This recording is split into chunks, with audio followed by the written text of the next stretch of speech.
It's a day earlier than I thought, and oh boy, was I wrong. So yes, the latest data slate is here, and it's a bit of a mixed one overall. On the one hand, there are some huge new changes and rules. Demons, Custodes, Orcs, and the Tau all got completely brand new detachments, and Demons in particular, whilst they got some bad news in that it seems they are definitely not getting a codex, they did, on the plus side, basically get an entire rewrite of almost all their datasheets, which is very cool, and we are going to be running through the demons and all the other new detachments in a few upcoming videos this week. But on the other hand of it, we did actually get something of a light touch in terms of updates for the other armies. The points changes for the Marines in particular, they were not insignificant, I'm not saying that, but certainly what we got, and in terms of what we got in terms of rules updates, it wasn't what I was expecting or anticipating, and I don't think it really did enough to rein in some of the outliers. Certainly for the Dark Angels, I was completely off the mark, because absolutely none of the changes I suggested or thought might be coming in my video the other day were there at all. In today's video, we're going to quickly take a look through some of the rules updates for a couple of the main factions that I know and love, which is the Tyranids and the Aeldari, and then we will dive into what changes for the Marines, and also what didn't change for the Marines actually, and where it leaves them and the Dark Angels in the current meta. In terms of the main overarching updates from the data slate, the Tyranids didn't get anything new or updated, it was all in their points, and I think that was mostly expected. They aren't in a bad spot in terms of their overall rules, albeit some people do still think the Shadow in the Warp is annoying and not great due to how it is essentially a battle shock mechanic and how unreliable that is in 10th edition, but I think generally Tyranids are not in a bad spot. The only thing that I think some people were expecting was actually a nerf to the Assimilation Swarm, because that is doing very well at the moment, but luckily that didn't come to pass. The points changes that they got, they were also maybe not expected, but I certainly don't think they were surprising. Two of the most commonly seen ranged units from the Codex, the Exocrine and the Tyrannofex, both finally got hit with a bit of a nerf. They weren't big ones. The Exocrine went up 5 points to 140, and the Tyrannofex went up 10 points to 200 points. And I mean, a lot of lists were running 3 Exocrines and 2 Tyrannofexes, so that does mean if you were running that, your list could have gone up around 35 to 40 points. So it's not huge, but potentially is a bit annoying if you were at 2,000 points on the nose. But by that same token, they are still very good units at that price point, and I think they are still just as likely to be taken as often as they are now. You might just need to shuffle a few things around. But GW did also help in some ways with that, because to balance it out, they also reduced the cost of some other regularly seen units. The Hive Tyrant dropped down 10 points to 225, and then also the Neurolictors and the Trigons also dropped 10 points down to 80 points and 140 respectively. Now in most lists, people were taking at least one Hive Tyrant, so that has immediately saved you 10 points from the increase. So if you were bringing 1, you've saved 10 points. If you were bringing 2, which I know some people were, that has saved you 20 points. So almost half the increase from the Exocrine and the Tyrannofexes if you were going all out on them. But equally, at 80 points now, Neurolictors are a very viable consideration if you wanted to bring something along that wasn't a Lictor. They do have a slightly different profile and role to a Lictor. They are less killy, they're only strength 6 and 1 damage, rather than strength 7 and 2 damage, but they are very, very similar in a lot of other ways, and they do actually have some really useful datasheet abilities. They've got some nice command point generation tools, as well as a way to really help buff the rest of your army with their neural disruption and their psychological saboteur rules. So I think whilst at 90 points, they weren't all that amazing or worth taking over a Lictor, but now they are definitely a consideration at 80. So if you were taking 3 Exocrines and 2 Tyrannofexes, just by bringing a Hive Tyrant and maybe a Neurolictor or 2, That does almost balance out the cost right there compared to the previous prices. The Trigon is also nice dropping, although I don't think many people were taking them. It's still not amazing, even with that 10-point drop, but it is potentially now worth having at least a look at with that lower price tag. I think generally though, this is more of a side grade for the Tyranids, certainly when you consider the nerfs of other top performing factions that came in this data slate, from Slaanesh to the Astra Militarum to even things like the Aeldari. The fact that they also got brought down a peg means that you've come out of this relatively okay. Points wise, I really don't think it's going to make a huge difference to your army, and as I said, comparatively, you will feel a lot better into those stronger factions now. So Nids, I think, have done okay. And I think even if you were running that full Exocrine and 2 Tyrannofex spam list, yes, you maybe need to shuffle a few things around, but with the drop on the Hive Tyrant, it won't be that hard to just change a few small things to fit in that full list of Exocrines and Tyrannofexes if you still really want to. The Aeldari, by comparison, they did also get some points adjustments, but they also got some rules updates as well. Although I would say, arguably, not quite what they needed. A lot of the aspect units went up. Dire Avengers are paying for the sins of Assaman by going up 2 points per model. They are now up to 80 points for 5 or 160 points for 10, which does feel a bit unnecessary, I think, with the changes that we see to Assaman, which we will get to in just a second. Elsewhere though, Dark Reapers went up 15 points for the 10-man unit. The 5-man units stayed the same, but now at 195 points for 10 Dark Reapers, they are a little bit tougher to fit in. They're still a very, very scary unit. They can delete a lot of things almost instantly. The Min size squad is still going to be just as much of a menace as it was before, and the 10-man unit, whilst now more expensive, is still so killy and got such good long-range firepower. I still think a lot of people are going to find those 15 points to fit them in. Fire Dragons also copped a 10-point bump for 5 of them, or 20 points for 10. They are now 22 points per model. I still personally think that wasn't quite enough for the amount of damage they can do, but it is certainly a step towards making them just a bit tougher to fit in alongside everything else that you want. I do still think they're going to be worthwhile taking if you think you're going to be going up against enemy tanks or monsters though, and they can still very easily make their points back even at this new increased price. The poor Striking Scorpions, they also went up 10 points to 85 points for 5. The 10-man unit did stay at 150, but now having to pay more for that smaller, min-sized unit to chaff and just screen out the enemy does make them a bit less viable, I think. 17 points for a 1-wound model might be a bit pricey for them when you consider that you could take things like Swooping Hawks for the same price or even Rangers for even cheaper, and they can have just as much of a utility use. Yes, they're maybe not as good in combat, but for me that isn't really the point of 5-man units of Scorpions, so I do think they may fall from favour a little bit just because there are some better or cheaper options out there now. And then finally, for the point side of things, the Wave Serpent also went up 10 points. It's now 125 points, which is fair. It was very, very good at 115 points, and it does make some of the various Aspect Warrior combos just a bit harder to pull off. Certainly in combination with things like the increase to Dire Avengers or Fire Dragons, it does add up as you are trying to fit in all these things into an Aspect Host list. The Falcon is still the same 130 points, and whilst it's not quite the same as the Wave Serpent, that is still a very viable option in my book. So whether the Falcon starts to move to the fore a bit instead of the Wave Serpent, I guess we'll have to wait and see. They are both still good, and I think with the Wave Serpent in particular, having that -1 to be wounded bonus from the Serpent Shield on your 14-inch move, 5-up invulnerable transport is still a very, very acceptable option at 125 points, and I think a lot of armies would still absolutely be happy to pay that in their factions. So it is a bit of a light touch, and it's probably not going to be sending them to the shelves to be relegated for the rest of the edition, in my opinion.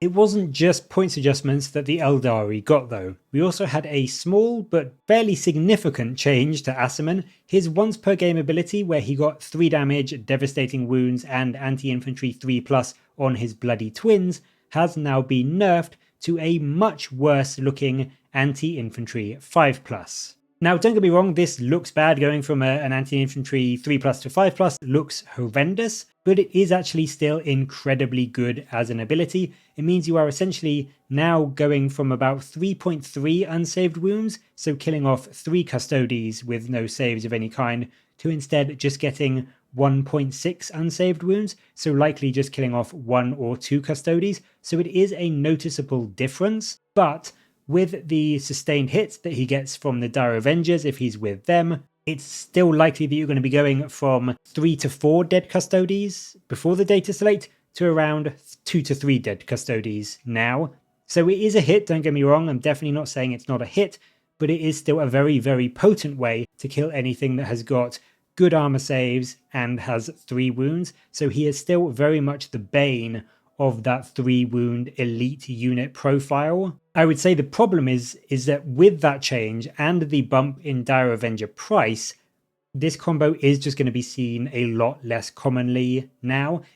Well, I know I did the video on it a while ago saying how amazing it was, and I do think it's a good combo, but many people did point out quite rightly, it is expensive and it's not quite as terrifying as maybe it initially appeared when the codex first dropped. So I do think this has been not unnecessarily nerfed. I think it did need a small change, but I think changing that to anti-infantry 5+ and nerfing the Dire Avenger cost was maybe a bad way to do it. I think they could have maybe made it anti-infantry 4+ and then bumped Asuman up to maybe 150 points and left the poor Dire Avengers alone, because really it wasn't their fault. Most of the damage from that combo came from Asuman, so I would have nerfed him rather than nerfing the Dire Avengers. The Falcon, in addition to not getting any points changes, did actually get some updated wording in its rules, as did the Wave Serpent.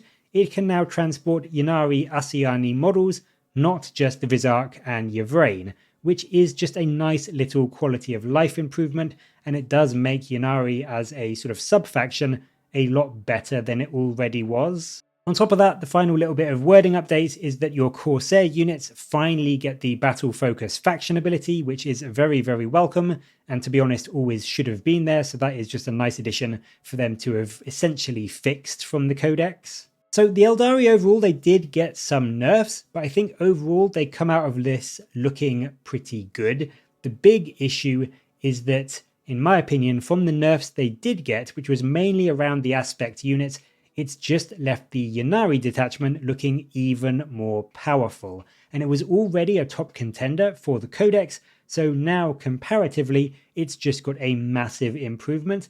And I think it is looking almost certainly to be the best way to run Aeldari for the foreseeable future. And I don't think that is necessarily a good thing for the Codex or for the game. Moving on from the Aeldari and the Nids though, let's take a look at the Space Marines, and as I mentioned at the start of the video, boy oh boy did I get some things wrong. First up, the points changes. They did get some, and some were what I was expecting. The Ballistus did go up 10 as I thought it would. Marneus Calgar went up 10, which does somewhat rein in the Ultramarines' reign of power, although not exactly a lot. Company Heroes also got a bump to 105 points from 95. Both Predator variants went up. The Annihilator went up 5 points to 135, whilst the Destructor goes up to 140 points, which is a 10-point increase. Likewise, they put the Vindicator up 10, which I thought might happen, and weirdly the Whirlwind too, which does seem a bit odd. I don't think Whirlwinds were seeing that much play, but I guess they were just wanting to punish Marine tanks this data slate. So for those lists with 3 Ballistus Dreadnoughts or 3 Predators or Vindicators in some kind of combination, that could very easily be anything from 30 to nearly 100 points added to your list, which is significant, and it will make those spam lists a lot harder to get in everything that you want. I do still think, however, that the Ballistus is good at 140. It's not great, but it is still good, and Vindicators are still very, very strong at 185, especially since they didn't get the Demolisher Cannon nerf that I was expecting, so they are still D6 plus 3 shots, which is a very scary profile for most opponents that you'll be going up against. There were also a few surprising drops, which do in some ways balance out these increases. Centurion Devastators dropped 20 points for 3 and 40 points for 6, which is a hefty amount, going down to 330 points for a full unit, which does make them a quite scary 24 wound, toughness 7 profile with a 2-up save, throwing out 6 D3 strength 9 missile shots alongside 6 strength 12 minus 3 AP D6 plus 1 damage las cannon shots with twin linked. So for that price point, not saying 330 points is cheap, but that is a very tanky and fairly potent little ranged unit. One of the reasons they did get that drop though, I think, is that one of the best ways to get them into position, which was namely Uriel Ventris for the Ultramarines, he now specifically can't use his Master of the Fleet ability on your Centurion units, so they can't just deep strike onto the board anymore, which does massively limit their mobility and where you can place them. Also catching a nice drop is the Blade Guard veterans, who are now just 80 points for 3 or 160 points for 6, which is actually really nice. Just under 27 points per model is very good for them with their durability from the Storm Shields and their not amazing but actually fairly acceptable damage output. They're maybe not enough to replace things like Inner Circle Companions for the Dark Angels, I don't think, but it does put them in a fairly good spot and definitely worth a consideration at that price point. So points wise, yes, there were a few nerfs. I would say overall it was more nerfs than buffs, but a lot of the units you were bringing are still very, very usable. And if you were taking Blade Guard before, then at least some of those increases to things like Vindicators and Ballistas will probably be balanced out anyway. In terms of the actual rules though, the Oath of Moment plus 1 to wound buff now specifies it only works with Codex Space Marine detachments. So no more Bloodless Angels or Dark Angels using it if you bring no unique units. It doesn't, however, impact Ultramarines at all. So Guilliman and all his double oath tricks, and even Calgar, despite going up in points, they are still very much on the cards, and they do absolutely make brilliant use of this bonus. So I think, unfortunately, they are still going to be the go-to Marine faction in that sense if you do want to take advantage of that buff. Which is a shame, because for me the whole point of this Balance Dataslate was make it so that although factions aren't really a thing in the same way anymore, it does feel like you are still incentivized to use that sort of Ultramarine playstyle on their characters rather than going for your White Scars or your Imperial Fists or your Iron Hands, and nothing in this data slate changes that at all. The Stormlance detachment specifically also got a small adjustment in the Wind Swift Evasion strat. It now specifies infantry or mounted units only, so now whenever an enemy unit ends a move within 9 inches of you, you can't make a 6-inch reactive move with, say, a tank. It is quite a significant change, and it means it is going to be harder to keep things like your dreadnoughts and tanks safe from being tagged in combat. It also means indirectly the Dark Angels have caught a nerf to the Lion because he can't do this either, and that was a very useful stratagem for getting him either right up in the enemy's face or just getting him away from them if you needed him somewhere else on the board. So that is annoying, and in general it makes Stormlance lists with a load of Vindicators or Predators or Ballistas Dreadnoughts just that bit more vulnerable to fast moving melee units trying to lock them up. In general for the Marines, the Oath of Moment change is largely not relevant unless you were playing Bloodless Angels. That's really the only place you are going to notice it is any different at all. Your list may get a bit tighter around the belt if you were bringing 3 Vindicators or 3 Predators and 3 Ballistas Dreads or something like that, although they are still very much going to appear, I think, especially Vindicators with their great Demolisher Cannon profile staying the same. And I think if you were running Ultramarines with Devastator Centurion spam, you can still do that, and you can actually do it for cheaper now, but it is much less scary with the change to Uriel Ventris, so that combo is maybe not dead in the water, I don't think, but it is definitely a lot harder to pull off now. Ultramarines overall though came out like bandits in this. Guilliman is still just as good as he was before. Calgar is still great even at the pricier 210 points. The only other really big changes were there was a points bump to the Fusillade enhancement from the Librarius Conclave, which has gone up from 15 points to a whopping 35 points, and that makes that particular combo with a Librarian and a Sternguard with their Dev Wound Bolters much more of an investment, and I would say personally it maybe makes it a bit too expensive as a sacrificial trade piece now. And then the Fire Discipline enhancement from the Gladius, that drops back down 15 points down to 25 points, and actually seems fairly usable again now. 25 points for sustained hits 1 on your ranged weapons, and also re-rolling advanced rolls. It's not as good as it once was when the codex first came out, but it's still a very nice benefit, and it can certainly help anything that can advance and still shoot, just to get the absolute most out of their mobility and firepower. So Marines, yeah, they did okay. It's just that a lot of what I was expecting just wasn't there. The Dark Angels, however, literally nothing of what I was expecting was there. The Lion, no points drops, no keywords, no rules changes of any kind whatsoever. Azrael, nothing. Belial, nothing. Asmodai, nothing. Even the Vengeance got nothing, which I find absurd considering just how bad it is. The only things that impacted the Dark Angels out of this data slate is the increased cost on the Ballistus, the Vindicator, and the Predators, which do pretty much just net hurt us out of the gate in terms of list building. And whilst the Blade Guard Veterans being cheaper could be nice for us, certainly they are a thematic choice for the Dark Angels.